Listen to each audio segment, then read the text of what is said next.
I'm Jay Renee, and this is the InHERview podcast. Thank you for joining us for episode 2, and our topic is being fenced in. Now, as you already know, here on the InHERview podcast, we normalize hard conversations. We don't hold back. We don't refrain. We go for the jugular of conversations. That's right. So I am not going to sugarcoat anything that we're going to discuss today. This is going to be just spot on real as it's going to get for you coming from a Christian woman's perspective. Okay. And I'm so glad to be able to talk about this topic. So being fenced in, what does being fenced in mean? Well, for many of us, it could simply mean that we are having experiences in life where we are trapped, or at least we feel trapped by our circumstances. We feel like everything around us is falling apart. We feel like if we try to make a move, even a small move, that things will crumble, that we will fail, that everything will just fall apart. There's a movie that I watched once called The Village. I don't know if you've ever seen it, but listen, that movie, The Village, I do believe it was directed by M. Night Shyamalan, who, this guy, he makes some of the most interesting movies. And I'm not going to lie. Sometimes like towards the end of the movie, when you find out like the plot, the real, punchline, it's like, oh, come on, really? That's what it's about? But nonetheless, this guy's a genius. He makes great movies. And this particular movie, The Village, I remember watching it. And it's about, I'll just give a little, small idea. It's about this village of people who, they raise their families in this small little Amish kind of place. And they are told they can't go past the trees. There's like a forest and they can't go past there. They can't, no one is to go by there. And if they did, that there's a monster out there, some type of non-human scary entity is out there, and it's going to pretty much kill them if they try to go past this particular point. And some have tried out of curiosity, and they never made it back. And you'll see throughout the movie this monster-like thing just devouring or seemingly devouring people. And next thing you know, little Johnny and little Kim and little Lisa or whoever just didn't make it back because they were so curious. They tried to go and they were not successful and didn't make it back. And so the elders of this little village is saying, hey, listen, we're trying to tell you, you cannot go past that point. There's nothing out there but monsters. There's nothing out there but dangerous things. And if you try it, you're pretty much doomed for death. And so at one point in the movie, and I'm kind of fuzzy on all the details, but I do remember, this small group of young adults decided that they were going to try it. They were going to go out there.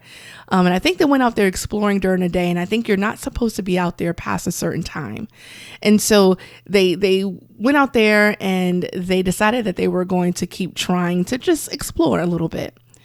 And sure enough, the monster comes and they're running. And, of course, it's just a big theatrical, scene in the movie.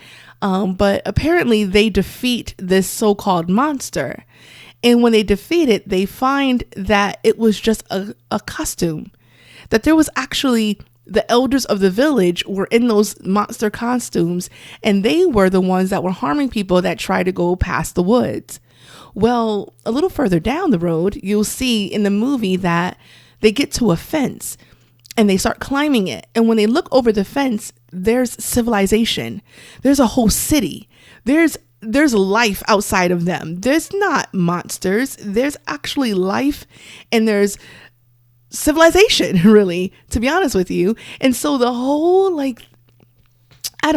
the whole idea of the movie is this village wanted to control and protect in some way their children, or they wanted to preserve their village by not letting them explore other parts of the world. They just wanted to keep it to themselves. And the way they did that was by creating fear in their hearts to not go past a certain point. So you're probably guessing, or thinking, what does that have to do with anything? Why is she bringing this up? Well, I feel like that's what Satan does. I feel as though Satan tries to create these fears in us. He tries to create these ideas that in our head that we can't go past a certain point. He tries to make us fearful that if you try, if you go, if you do, you're going to fail, you're going to crumble, you're going to die. And so he creates real fear in us over things that aren't real. So when I say being fenced in, I'm saying that there are things in our lives, I can speak to this for myself. There are things in our lives that look like if we try to pursue them, we will fail. And not only will we fail, we'll die, or our dreams will die, or our finances will die, or our marriages will die, or our children will die. Everything that we're pursuing will fall apart. But what I want to tell you is that I believe is nothing more than the enemy dressed up as if he's the biggest monster in the world, trying to make you not pursue what God is giving you the unction to pursue. You can move past this place. I'll give you another example of being fenced in and how some fears are false. All fear is false. And how some situations are nowhere near as detrimental as you would even think they are. So I don't know if you're a dog lover. I'm a dog lover, although I don't own a dog. I'm a dog lover. And I see people sometimes, I drive past their houses and I see that they have these little flags along their lawn and they have their dogs with a collar on. And then when the dog gets close to that fence, well, you know what happens? Zap, zap, zap, right?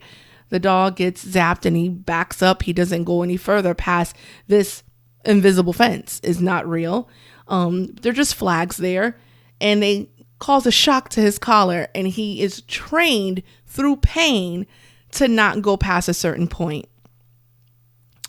But what I learned just by even inquiring with the Lord, I said, that's interesting, Lord. They get trained by pain to not go past a certain point. But the reality is, if that dog was to literally endure the pain and push through, he will not continually get shocked after he goes past the fence. The flags. So that means that if he just went through, took the pain and kept going, there's no pain on the other side of the flag, of this invisible fence. There's freedom over there. And there are cases where dogs do whatever they see on the other side of that invisible fence is so enticing or something they really want, they will literally go past that fence, take the shock, take the pain, and go and get what they're going for. What will happen if we push past the pain, the fear, the conditioning of fear, and go after what we really want? What will happen if you literally stop allowing the pain, the uncertainty, the conditioning to keep you from going past this invisible fence? What if you decided that I will no longer be fenced in? What could possibly be accomplished in your life? I know for myself, as I told you in my first episode, it took me time to find my voice. It took me time to trust God to give me what I needed in order to speak. It took me time to trust that no matter what, whether one person listened, whether 20 people, whether 100, whether 100,000 people listened, that whatever came out of my mouth that God gave me would be for someone. And so as I sit here with you today on this podcast, actually starting the InHERview podcast was me pushing past that pain of that invisible fence and saying, I will no longer be afraid to do what I know God gave me, to pursue what's on the other side of that invisible fence. That's what this podcast represents. It represents me pushing past what I think is going to destroy me, harm me, or not work for me. What is it in your life? What's happening with you? What's going on with you that you just can't conceive success beyond where you are. Because I believe is nothing more than conditioned fear. Is nothing more than that big costume monster telling you that if you are out past a certain time, if you go too far in the woods, that you're going to be destroyed. I believe that that's what Satan does. He makes us fear success. He makes us fear growth. He makes us fear anything that God has for us. He makes us fear healing. Can you imagine that? Yes, it happens. Many times we actually are afraid to heal because we've identified so much with our pain that we cannot possibly conceive healing beyond that. We don't know who we are. Our identity is lost and smothered in pain. And so if I'm not hurting, what other thing can I feel? The only feeling I identify with is pain. And so this is where I stay and this is what I do. But I'm telling you that going past that fence, like that dog who ran past the fence and said, what I want is worth the zap I'm going to get. It's going to hurt. But what I want is so much more important than this pain I have to experience right now. And that reminds me of Romans chapter 8, verse 18, that says, the suffering of this present time is not worthy to be compared to the glory that shall be revealed in us. In other words, what I'm going through right now, the zap that I have to take to go through that fence, that bark that the enemy, that growl from Satan that tells me to back up and stay behind that fence, is not worthy. That is not worthy to be compared to what God's going to do when I push past that barrier, when I kick down that invisible fence, when I run past that electric flag that's supposed to stop me, when I run into those woods, when I conquer that monster, right? Like, none of that is worthy to be compared to what God's going to do in me if I trust him with this. And so I'm telling you, trust God with this. Trust God that no matter what pain you have to endure to get to where you're going, it will always be greater and worthy of your time, no matter what you have to go through. So I don't know about you, but being fenced in is not going to work anymore for me. I don't want to sit behind normalcy. I don't want to dine with mediocrity. I want to sit with success. I want to be groomed in integrity and hope and aspiration. You know what I mean? I want to bathe in, ambition. I want to do all of these things. I don't want to be fenced in. And I know you don't either. But what is it going to take? It's going to take you trusting God. It's going to take you literally saying, all right, here we go. This is going to hurt. Not going to feel good. But once I break past this barrier, I will never have to feel that pain again. Unless what? I choose to go back. I'm not going back. I don't know about you, but I'm not going back. I refuse to go back behind that fence.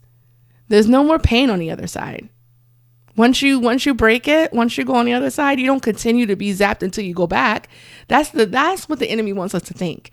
Satan wants us to think that if we, push past that place, you're just going to be in pain forever because that zap is just going to keep on zapping. That's a lie.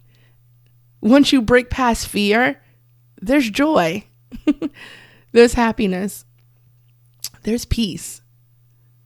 Will you experience some difficult times? Of course, but I will take that any day over sitting behind this stupid fence, withering away, losing my joy and losing my peace. So that's what I wanted to say to you today. I wanted to encourage you to move beyond the fence, to move beyond that place, to no longer let yourself be fenced in, but grow and let God groom you into this powerful woman of God, this success of God's hands, this beautifully crafted warrior in the kingdom of God. I know that sounds like big shoes to fill, but guess what? He made the shoes for you. And each one of us have a pair. And I can't fit yours and you can't fit mine.